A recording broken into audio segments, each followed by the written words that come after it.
Hi everyone, this is our channel Around My Story. Please like, share and subscribe. Ce qui est agréable avec la réussite, c'est de voir tous vos amis et votre famille être si fiers de vous et de vos réussites. Ce respect et cette appréciation mutuelle sont le fondement de la véritable amitié.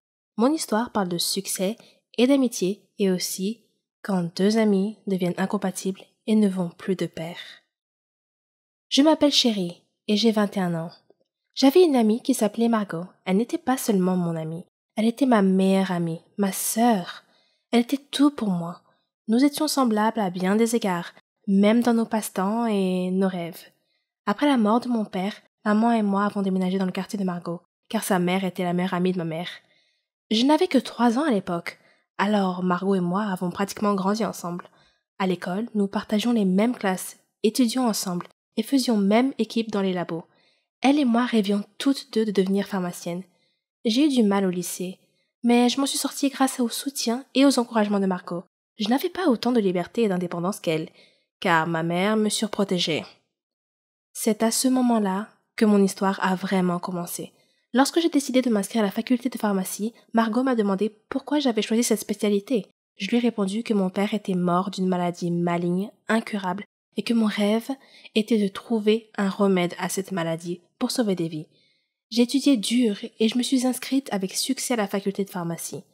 Margot était très heureuse pour moi et elle m'a promis de rester concentrée sur la découverte du remède contre la maladie mortelle que je cherchais si passionnément. Je lui ai demandé de rester à mes côtés à tout instant, ce qu'elle a fait avec plaisir. La faculté de pharmacie se trouvait à l'étranger, donc hors de mon pays. Je serais indépendante et libérée du contrôle étouffant de ma mère. Franchement, j'avais hâte d'y être. Margot et moi avons trouvé un endroit où loger près de la faculté, dans une auberge de jeunesse avec un groupe de filles de différents pays. Contrairement à moi, Margot a pu facilement se lier d'amitié avec elle. Nos études n'ont pas été faciles au début, mais nous avons travaillé dur et nous nous sommes débrouillés. J'étais tellement excitée de me plonger dans mes recherches et d'en apprendre le plus possible. J'interrogeais constamment les instructeurs et les médecins pour élargir mes connaissances. C'était mes débuts, et Margot est restée à mes côtés tout ce temps. Finalement, nous avons été diplômés de la faculté et avons entamé nos carrières. J'ai commencé dans une entreprise pharmaceutique et elle dans une autre. Nous étions maintenant des concurrentes en quelque sorte. Pour préparer mes recherches privées, j'ai loué un appartement près de mon entreprise. Margot a fait de même près de son entreprise. Elle me demandait toujours comment se passaient mes recherches. Elle savait que j'essayais de développer un antibiotique pour guérir la maladie mortelle de papa. Mais ce n'était pas facile, car le système immunitaire de l'organisme attaquait l'antibiotique et le détruisait avant qu'il ne puisse détruire les cellules malades. Je devais découvrir une substance neutre que le système immunitaire n'attaquerait pas, afin que le médicament puisse pénétrer dans l'organisme suffisamment loin pour trouver et détruire les cellules malades par des interactions chimiques. Mon premier travail de recherche a été rejeté, mais j'ai continué à essayer, et à chaque tentative, je découvrais quelque chose de nouveau. À cette époque, Margot était également occupée par son travail. Un jour, elle m'a appelée. Elle pleurait parce qu'elle avait été renvoyée de son travail. Il l'accusait d'avoir volé une étude importante. Je lui ai dit qu'elle était tellement compétente dans son travail qu'elle ne devait pas être triste, mais plutôt essayer de trouver un emploi dans mon entreprise. Je lui ai dit que je la recommanderais à mon directeur. Elle m'a serré dans ses bras et m'a beaucoup remercié en disant « Tu es vraiment la meilleure amie du monde, chérie !» Le lendemain, j'ai parlé de Margot à mon directeur et lui ai dit qu'elle cherchait un emploi et qu'elle attendait dehors.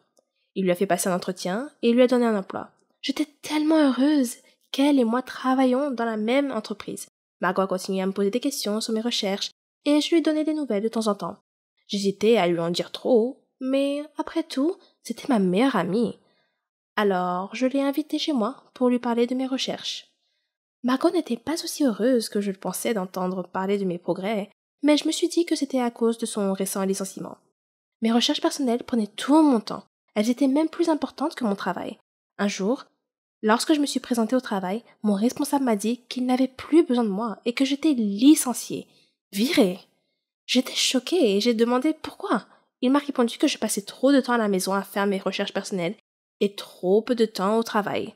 Il m'a dit qu'il avait envoyé plusieurs lettres à mon domicile me demandant de revenir travailler et que je ne lui avais pas répondu et que je n'étais pas revenue au travail.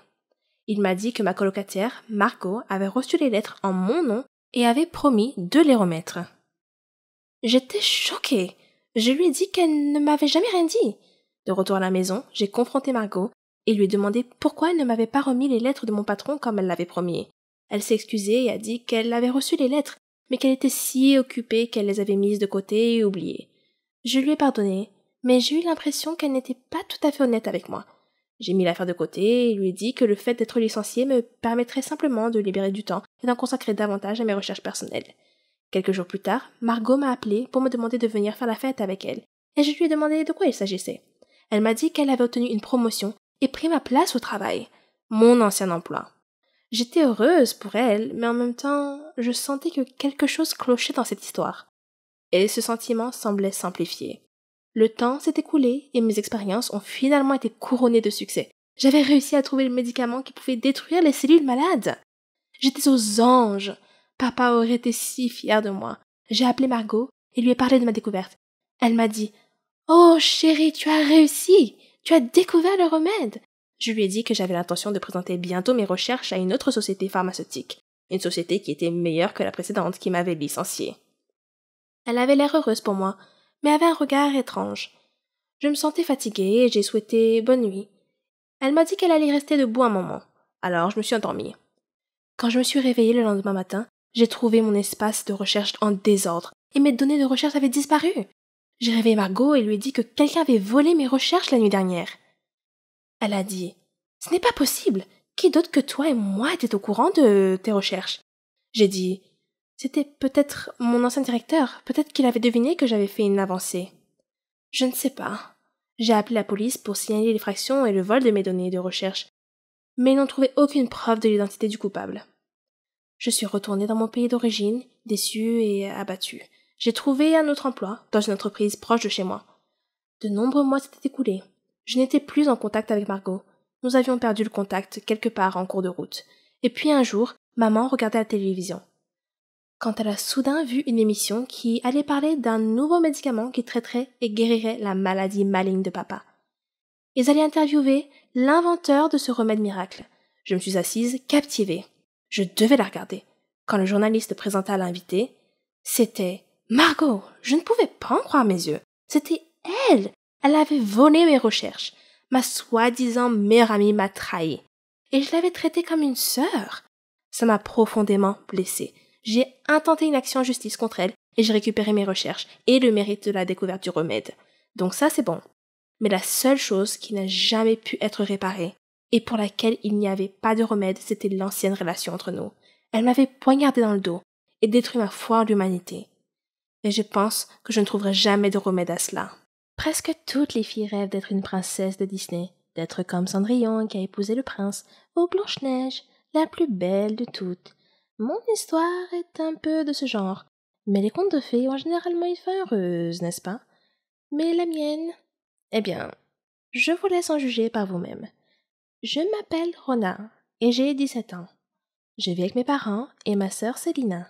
À l'école, j'étais comme une princesse. J'adorais tous mes amis. Et ils m'adoraient. J'excellais dans tout. J'étais la meilleure chanteuse de l'école, j'étais très sportive, et je pratiquais tous les sports. Mon seul défaut était mes cheveux, qui étaient trop frisés et trop moches à mon goût.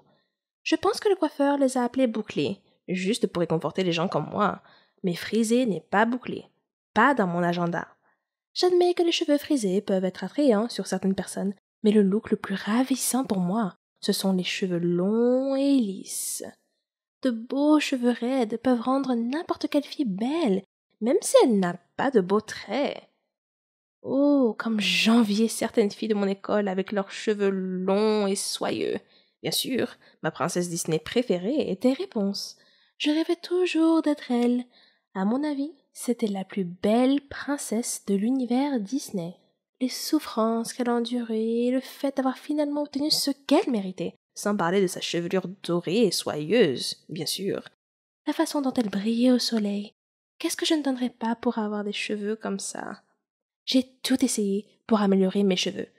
Je les ai shampouinés, mais ils gonflaient comme la fourrure d'un chien poméranien, si vous en avez déjà vu un. J'ai utilisé la crème lissante pour cheveux, mais ils ressemblaient alors à une route pavée avec de la mélasse répandue dessus. J'ai essayé des appareils électriques, mais ils n'ont pas aidé non plus. Ne vous moquez pas de moi. C'est la vérité. Chaque jour, je rêvais d'avoir des cheveux lisses.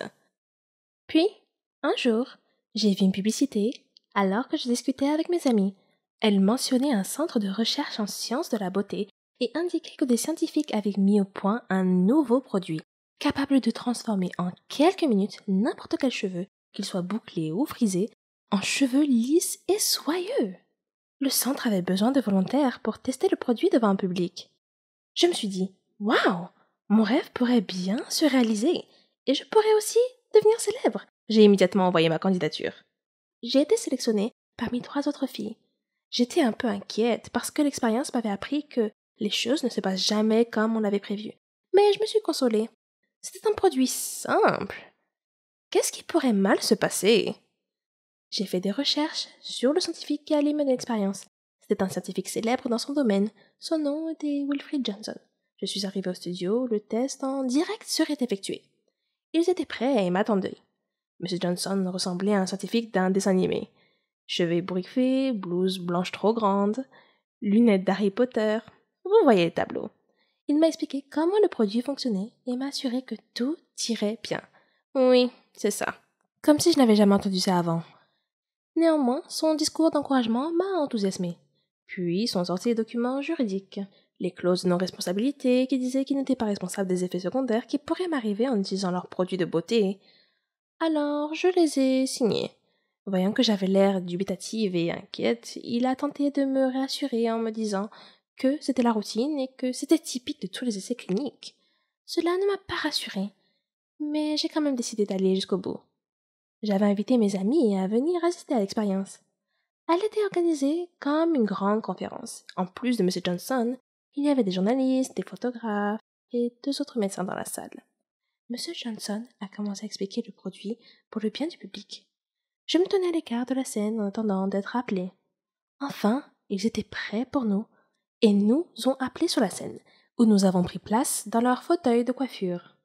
Des scientifiques ont mélangé divers liquides multicolores dans des flacons de laboratoire sur une table voisine de la scène. Après quoi, M. Johnson a rempli un flacon pulvérisateur du mélange et s'est approché de moi. Il m'a chuchoté à l'oreille que mon nom entrerait dans l'histoire. Puis, il aspergea mes cheveux avec l'élixir magique que les scientifiques avaient concocté quelques minutes auparavant. J'ai attendu nerveusement. Puis, lentement, mon cuir chevelu a ressenti une sensation de picotement, comme si j'avais été piqué par une centaine de fourmis en même temps. Mais j'étais trop gênée pour le mentionner. Puis la douleur a disparu, et un miracle s'est produit. Mes cheveux sont devenus lisses, comme M. Johnson l'avait promis. Le public a applaudi avec enthousiasme. L'arôme puissant de la réussite financière imprégnait l'atmosphère de la pièce.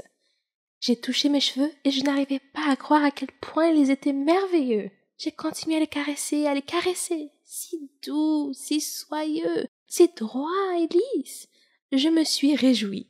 M. Johnson s'est approché du micro, tenant le produit dans sa main, et s'apprêtait à parler, lorsque le public a sursauté. Il regardait dans ma direction. M. Johnson s'est retourné et m'a également regardé. Mes cheveux avaient soudainement commencé à pousser à une vitesse fantastique.